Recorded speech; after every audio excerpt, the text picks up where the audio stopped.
Allez les amis, bonjour, Thierry pour la chaîne The Web Plastic Model. Je suis ravi de vous retrouver aujourd'hui pour le final du Royal Navy Sea Arrière FRS 1.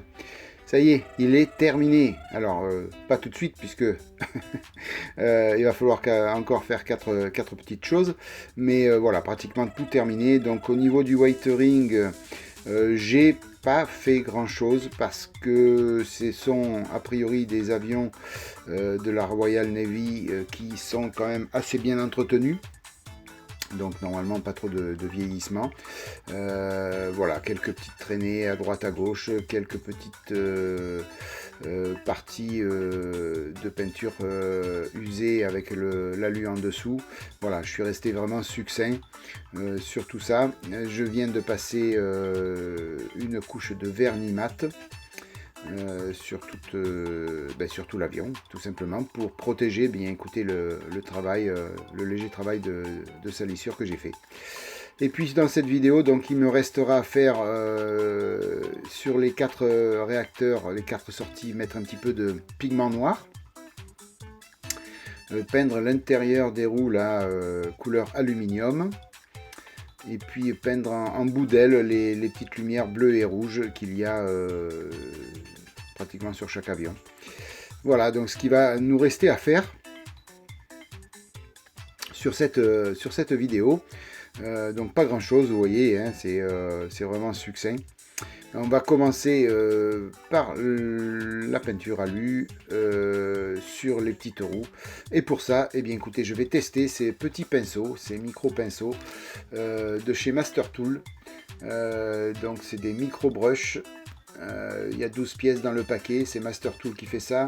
La référence c'est 08011 pour ceux qui veulent s'en procurer. 08011 au niveau de la référence des outils de chez Master Tool. Voilà, comme ça on fait un petit test ensemble. Donc le premier que j'ai sorti, la pointe est collée, le pinceau par lui-même. Donc il faut mouiller un petit peu pour retirer la colle. Donc il faut venir mouiller ce pinceau pour venir retirer toute cette petite colle qui protège en fin de compte la pointe du pinceau.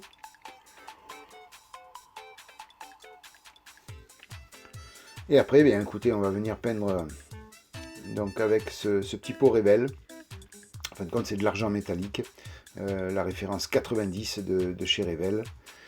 On va venir peindre un petit peu ces intérieurs de roues. Bon, il n'y a pas grand chose à faire, mais bon, je me suis dit, je vais tester ces pinceaux. On va voir ce que ça donne. Déjà, une fois tout retiré, donc la protection, la pointe est bien fine. Donc écoutez, on va voir après à l'application ce que ça donne.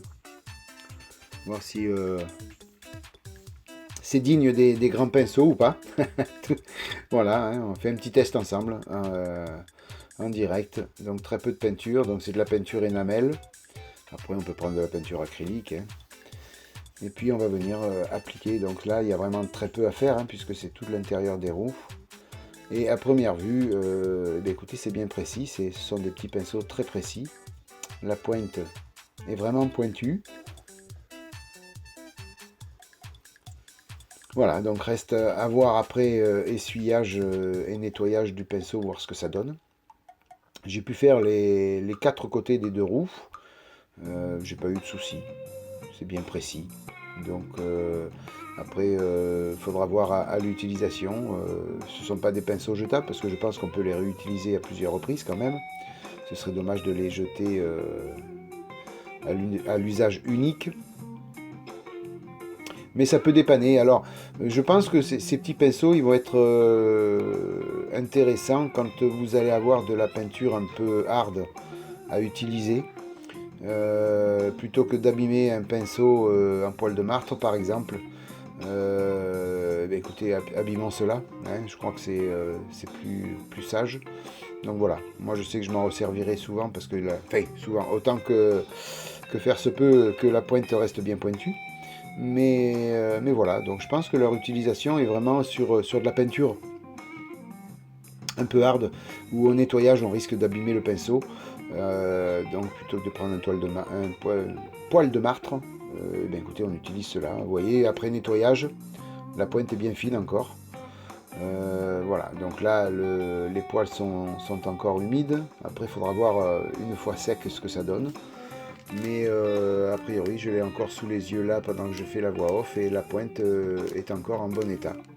Voilà, donc écoutez, je vous les conseille. Master Tool, les petits pinceaux disposables micro-brush, référence 08011. Voilà pour ce petit test. Allez, après on va venir écoutez, démasquer un petit peu cette verrière.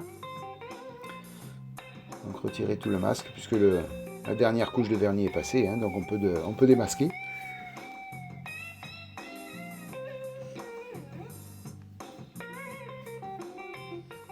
Alors, y aller doucement pour pas rayer la verrière.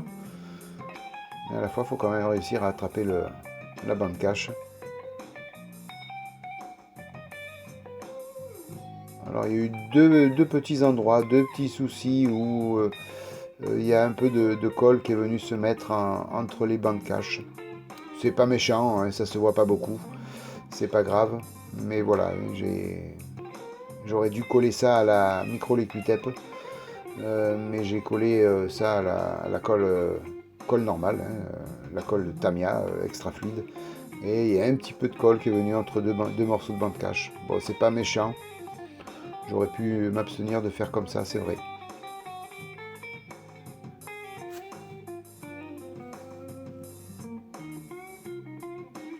Alors c'est encore une fois un grand moment, hein, de démasquer la verrière, à savoir si il n'y a pas eu de peinture qui est passée à l'intérieur.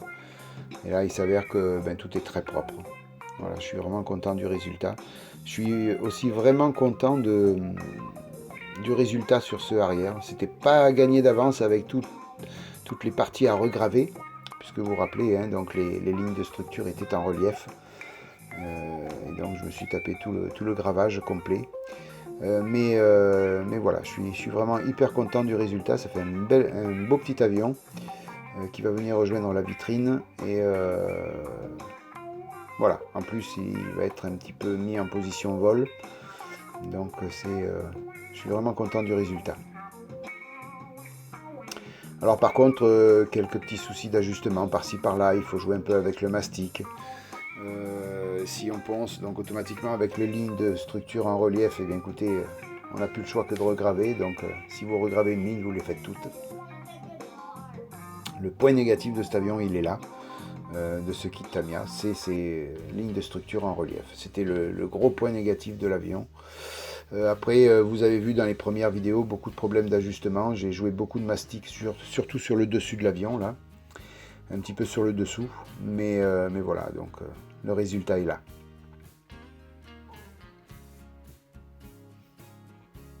Alors, un petit tour de ce que j'ai fait aussi hors caméra.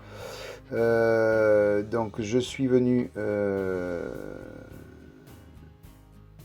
passer donc là, je vous montre le résultat de la verrière, bien sûr. Thierry, tu passes du coq à l'âne. Je suis venu passer donc du bleu translucide sur l'aile droite et du rouge translucide sur l'aile gauche. Auparavant, j'avais mis un petit peu d'alu en dessous. J'ai peint donc bien sûr l'intérieur des roues. Ici, je suis venu peindre une petite pièce en jaune, donc c'était du jaune et du bœuf à mélanger. Là, je suis venu mettre un petit peu de noir et je suis venu mettre le pigment black, les pigments black sur les sorties de réacteur. J'en ai pas mis beaucoup parce que, comme je vous dis, hein, ce sont des avions entretenus, donc voilà, j'ai pas fait plus que ça. Voilà, j'ai voulu quand même rester light sur toute cette phase de whitering. Et c'est vrai qu'au final, ça donne quand même quelque chose de sympathique.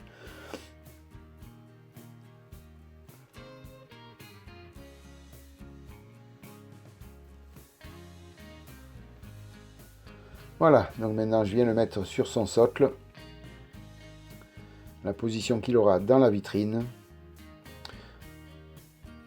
Alors je ne l'ai pas collé encore, hein, je le collerai certainement au dernier moment. À moins que, comme il viendra un petit peu sur les expos, peut-être que je ne le collerai pas et que je pourrai le porter plus facilement dans un petit carton protégé. Voilà, donc je vous fais tourner un petit peu je vous fais un petit tour du propriétaire. Alors, 1000 excuses, ça bouge beaucoup, il tremble un peu de partout l'avion. Rassurez-vous, il va pas tomber. Et après, donc, un petit peu plus loin, vous aurez un slideshow avec, avec une dizaine de photos. Donc là, ça bouge plus, ça tremble plus, puisque les photos sont fixes. Voilà, donc encore une fois, moi je conseille cet avion, ce kit Tamiya, je le conseille, malgré tout le travail qu'il y a à faire. Vous voyez qu'en faisant preuve de patience, et puis en essayant de travailler proprement et très doucement, bien sûr, on arrive à avoir un beau petit résultat. Voilà les amis, écoutez, moi je me suis régalé à partager ce montage avec vous.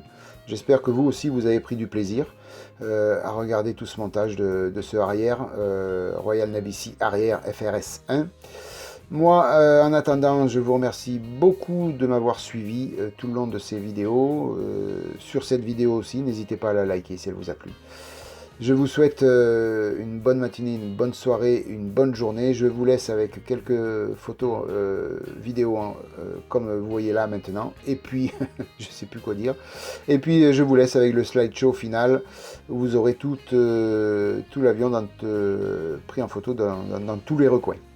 Voilà les amis, bye bye, à plus. Je suis encore une fois content d'avoir partagé ça avec vous. Bye bye, à plus. Ciao.